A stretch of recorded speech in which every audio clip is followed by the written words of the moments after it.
Sri Meenakshi மைண்டன் YouTube channel நண்பர்களுக்கும் நேர்களுக்கும் இனிய வணக்கம். இந்த நாள் இனிய நாளாக அமையட்டும். நம்மளுடைய சேனல் நிறைய ஆன்மீக பதிவுகள் பார்த்துட்டு இருக்கோம். அந்த அடிப்படையில் நம்ம பார்க்கக்கூடிய பதிவு, நாளைக்கு பங்குனி உத்திர திருவிழாவின் சிகர நிகழ்ச்சியாக திருப்பரங்குன்றம் சுப்பிரமணிய சுவாமி திருக்கோவில்ல சுப்பிரமணிய சுவாமிக்கும் தெய்வயானை அம்பாளுக்கும் திருக்கல்யாணம் நடக்க இருக்குது. அந்த திருக்கல்யாணத்துக்கு யாரெல்லாம் போறாங்க, எவ்வளவு சிறப்பா அந்த திருக்கல்யாணம் நடக்குது அப்படின்னு நம்ம தெரிஞ்சுக்க போறோம். வாங்க வீடியோக்குள்ள போகலாம்.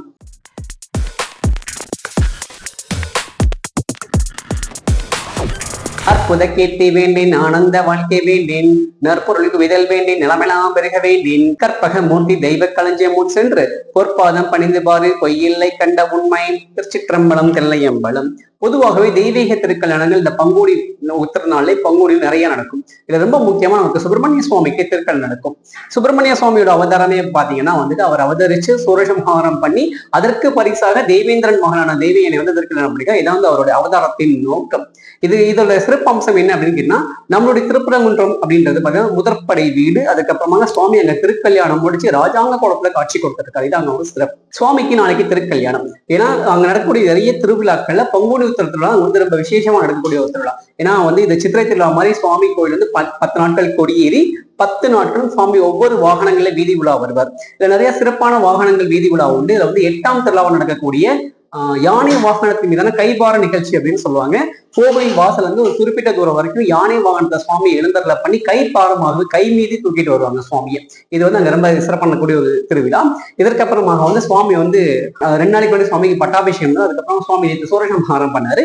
நாளைக்கு சுவாமிக்கு திருக்கல்யாணம். சோ இந்த திருக்கல்யாணத்துக்கு யாரெல்லாம் போறாங்க அப்படின்னு கேட்டீங்கன்னா, ஏன்னா சுவாமிக்கு வருஷத்துக்கு 2 முறை 3 முறை பட்டாபிஷேகம் நடக்கும். இப்ப பங்குனி உத்திரத்துல நடக்கும். அதுக்கப்புறம் திரும்ப சஷ்டி ஒத்து ஒரு தரம் நடக்கும். என்ன காரணம் அப்படின்னா, திருப்பரங்குன்றம் சுப்பிரமணிய சுவாமி மட்டும்தான் மதுரையோட பாண்டிய மகாராஜாவோட பிரதிநிதியாக இங்க இருக்கிறார். அதனால அவருக்கு 2 முறை 3 முறை பட்டாபிஷேகங்கள் நடக்கும். அந்த அடிப்படையில் சுவாமிக்கு பட்டாபிஷேகம் நடந்து முடிஞ்சிருச்சு. நாளைக்கு சுவாமிக்கு திருக்கல்யாணம்.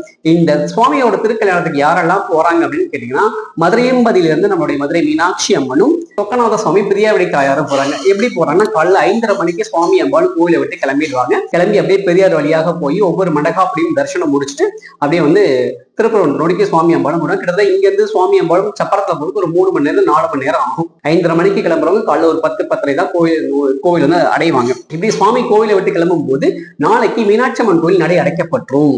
காலைல 5:30 மணிக்கு எல்லா பூஜைகளும் முடிஞ்சு சுவாமி வெளியே வந்தோடனே உற்சவர் வெளியே வந்தாலும் அந்த கோயில எல்லா பூஜா முறைகளும் முடிச்சு நடை அடைச்சிருவாங்க. இது கோயில் வழக்கமா பண்ணக்கூடிய ஆகம விதி. அந்த அடிப்படை நாளைக்கு மீனாட்சி அம்மன் கோயில் நடை அடைக்கப்பட்டு நாளைக்கு முழுமைக்கு எந்த பூஜையும் கிடையாது. ஓகே, சுவாமி காலம்பரை கிளம்பி போயிட்டார்.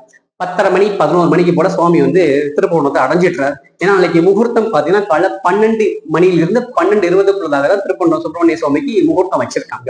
அவர் சுவாமி அப்படியே நடந்து மெதுவா எல்லா மண்டகாப்படியும் முடிச்சுட்டு சுவாமி கோயிலை நோக்கி போறார். திருப்பரங்குன்றம் அங்க ஒரு ஆர்ச் ஒன்று இருக்கும். அந்த ஆர்ச்சி போனோடனே மயில் மண்டபம்னு சொல்லிட்டு ஒரு மண்டபம் இருக்கும். அந்த மயில் மண்டபத்துல சுவாமி, மீனாட்சி அம்மன், பிரியாவிடை தாயார் 3 பேர் நிற்கும் போது அந்த வாசல் சுப்பிரமணிய சுவாமியும் தேவயானையும் வருவாங்க. இங்க இருக்கக்கூடிய மீனாட்சி சுந்தரேஸ்வரரையும் பிரியாவிடை தாயாரையும் 3 முறை முருகப்பெருமான் வலம் வருவார். வலம் அவங்க எதிர்கொண்டு அழைச்சிட்டு கோயிலுக்குள்ள போவார். கோயிலுக்குள்ள போன உடனே பாத்தீங்கன்னா அங்க இருக்கக்கூடிய திருவாட்சி மண்டபம் சொல்லி ஒரு பெரிய மண்டபம் இருக்கும். அந்த மண்டபத்துல சுவாமிக்கு திருக்கல் நடக்க அந்த மணமேடைகள்லாம் போடப்பட்டிருக்கும். அங்க சுவாமி அம்பாள் எல்லாரும் எழுந்தருள பண்ணிடுவாங்க. எழுந்தருள பண்ணிட்டு இங்க இருக்கக்கூடிய மீனாட்சி சுந்தரேஸ்வரர் தாய் தகப்பன கல்யாணம் நடத்தி கொடுத்தனால அவங்களுக்கு பரிவட்டங்கள், மாலை மரியாதை எல்லாம் சாத்தி முடிச்சதுக்கு அப்புறமாக 12 மணிலிருந்து 12:20 சுவாமி தெய்வானை தாயார் காலத்துல மங்கள நாள் சூட்டுவார். இதான் திருக்கல்யாணத்தோட சிறப்பு. இந்த சிறப்பு முடிஞ்சு பக்தர்களுக்கு பிரசாதம் விநியோகிக்கப்படும். அதற்கப்புறமாக ரொம்ப முக்கியமா புது பொண்ணுக்கும் மாப்பிள்ளைக்கும் தங்க கிண்ணத்துல சந்தனம் இதெல்லாம் கொடுப்பாங்க, பால் வளம் எல்லாம் கொடுப்பாங்க. இதெல்லாம் முடிஞ்சதுக்கு அப்புறமாக வழக்கம் போல மற்ற நடைமுறைகள் நடைமுறைக்கு வந்துடும்.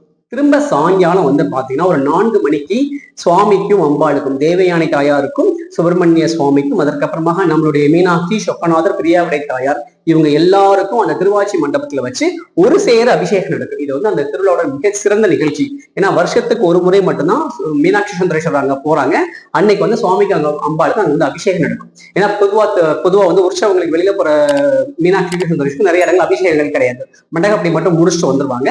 திருப்பரங்குன்றத்துல மட்டும்தான் வருஷத்துக்கு ஒரு முறை மட்டும்தான் சுவாமி முருகனோட அபிஷேகம் பார்க்கலாம், தேவயானை தாயார் அபிஷேகம் பார்க்கலாம், மீனாட்சி சுந்தரேஸ்வரர் அபிஷேகம் பார்க்கலாம். இவங்க 5 பேருக்கும் ஒரு சேர அபிஷேகம் நடக்கும். அபிஷேகம் முடிச்சு அலங்காரம் முடிச்சு நெய்வேத்தியங்கள்லாம் முடிச்சதுக்கு அப்புறமா சுவாமி அங்கிருந்து கிளம்புவார். அது இன்னும் அழகா இருக்கும். எப்படி கிளம்புவார் அப்படின்னா, சுவாமி அங்கிருந்து கிளம்பி பூப்பல்லாக்கில் ஏறும்போது முருகப்பெருமான் வந்து கோவில் வாசலே இருந்துருவாரு.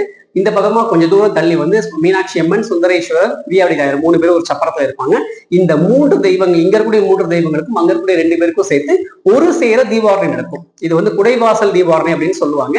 இது வந்து பார்க்கறதுக்கு கண்கொள்ளா காட்சியா இருக்கும். அவ்வளவு ஜனக்கூட்டங்கள் நிற்பாங்க. இங்க இருக்கக்கூடிய மீனாட்சி சுந்தரேஸ்வருக்கும் அங்க இருக்கக்கூடிய தெய்வயானை சுப்பிரமணிய சுவாமிக்கு 2 பேருக்கும் பாத்தீங்கன்னா ஒரு சேர தீபாவளி நடக்கும். எல்லா உபச்சாரங்களும் இருக்கும். 12 உபச்சாரங்கள், சோடச உபச்சாரம் அத்தனையும் நடக்கும். இது நடந்ததுக்கு அப்புறமாக திரும்பவும் வந்து பாத்தீங்கன்னா முருகப்பெருமான் வந்து தெய்வயானை தாயாரோட வந்து சுவாமி, அம்பாள், மீனாட்சியை 3 பேரை 3 முறை வளம் வந்து வழி அனுப்பி வைப்பார். இப்படியாக அங்க இருந்து கிளம்பக்கூடிய மீனாட்சி சுந்தரேஸ்வரர் 6 மணி ஆயிடும். அவங்க கிளம்புறதுக்கு 6-7 மணிக்கு மேல கூட ஆயிடும். கிளம்பி ஆலயத்தை வந்து அடையும் போது நைட்டு 12 மணி 1 மணி ஆயிடும். அதற்கப்புறமாக அவங்களுக்கு மறுநாளுக்கான வேலைகள் நடக்கும். இதான் வந்து திருக்கல்யாணத்தோட சிறப்பு. ரொம்ப முக்கியமான ஒரு விஷயம் வந்து இந்த திருக்கல்யாணத்துல இன்னொரு பெரிய சிறப்பு உண்டு. என்ன சிறப்பு அப்படின்னு கேட்டீங்கன்னா, பங்குனி மாசம் நடக்கக்கூடிய இந்த திருக்கல்யாணத்துக்கு, சுப்பிரமணிய சுவாமி தேவனை அம்பாள் திருக்கல்யாணத்துக்கு இங்க இருக்கக்கூடிய மீனாட்சி சுந்தரேஸ்வரர் தாய் தகப்பனாக இருந்து போய் அந்த திருக்கல்யாணத்தை முடிச்சு கொடுக்குறாங்க இல்லையா? அதே மாதிரி சித்திரை மாசம் நடக்கக்கூடிய நம்ம மீனாட்சி அம்மன் திருக்கல்யாணத்துக்கு முருகப்பெருமான் அங்கிருந்து வருவார். எப்படி வருவார்? முருகப்பெருமான் வந்து பாண்டிய மகாராஜாவோட பிரதிநிதியாக இங்க வந்து தெய்வயானை தாயாரோட பவளக்கனிவாய் பெருமாளோட வந்து மீனாட்சி அம்மனோட திருக்கல்யாணத்தை முடிச்சு கொடுப்பாரு. இது எவ்வளவு பெரிய விஷயம் பாத்தீங்களா? இதான் அந்த திருக்கல்யாணத்தோட மிகப்பெரிய சிறப்பு. இந்த மாசம் வந்து மீனாட்சி சுந்தரேஸ்வரர் அங்க போய் தான் பிள்ளை கல்யாணம் முடிச்சு கொடுக்குறாங்க. அடுத்த மாசம் வந்து சுவாமி வந்து பாண்டிய மகாராஜாவோட பிரதிநிதியாக இங்க வந்து கல்யாணத்தை முடிச்சிருக்காரு. இதான் அந்த திருக்கல்யாணத்தோட மிகப்பெரிய சிறப்பு. இந்த சிறப்பான நாளன்னைக்கு முருகப்பெருமான திருக்கல்யாண குளத்தை தரிசனம் பண்ணும் பொழுது நமக்கு எல்லா வளங்களையும் முருகப்பெருமான் கொடுப்பார். ஏன்னா இங்க மட்டும்தான் முருகப்பெருமான் கல்யாணம் முடிச்சு அமர்ந்த கோலத்துல, ராஜாங்க கோலத்துல முருகப்பெருமான் காட்சி கொடுப்பார். நாம் கேட்டதெல்லாம் தரக்கூடிய கண்ட கடவுள் அமர்ந்த கோலத்துல, ராஜாங்க கோலத்துல காட்சி தரார். அவரை பார்க்கும்போது நம்ம வாழ்க்கையில எல்லா வளங்களும் கிடைக்க பெறுவோமாக. இந்த திருக்கல்யாண தரிசனம் பண்ணி நம்ம வாழ்க்கையில திருமணத்தடை நீங்கி எல்லா வளங்களோடையும் வாழ்வோம். நன்றி, வணக்கம். Shri Meenakshi Menon YouTube channel subscribe பண்ணிக்கோங்க, லைக் பண்ணுங்க, கமெண்ட் பண்ணுங்க, ஷேர் பண்ணுங்க. மறக்காம பக்கத்துடைய பெல் ஐகானை கிளிக் பண்ணிக்கோங்க. அப்பதான் நாங்க அடுத்தடுத்து போடக்கூடிய வீடியோஸ் உங்களுக்கு வரும். வான்முகில் வளாதே வைக மலிவளம் சரக்கமன் நன் போன்முறை அரசு செய்ய குறைவிலாதீர்கள் வாழ்க. நான்மறை அதங்கொள்ளுங்கள் நற்றவம் வேள்வி மல்க மேன்மேலும் செய்வனதை விலங்க உலகம் எல்லாம். திருச்சிற்றம்பலம் தில்லை எம்பலம். நம்மளுடைய ஸ்ரீ மீனாட்சி மைனன் யூடியூப் சேனல், முகநூல் பக்கங்கள், இன்ஸ்டாகிராம் பக்கங்களை ஃபாலோ பண்ணி ஷேர் பண்ணி சப்ஸ்கிரைப் பண்ற எல்லாருக்கும் ஒரு வேல்மாறல் புத்தகம், ஒரு வேல் அது வைத்து வெளிப்படுத்த ஒரு கிண்ணம் வந்து நம்ம காம்ப்ளிமெண்டரா கொடுத்துட்டு இருக்கோம்.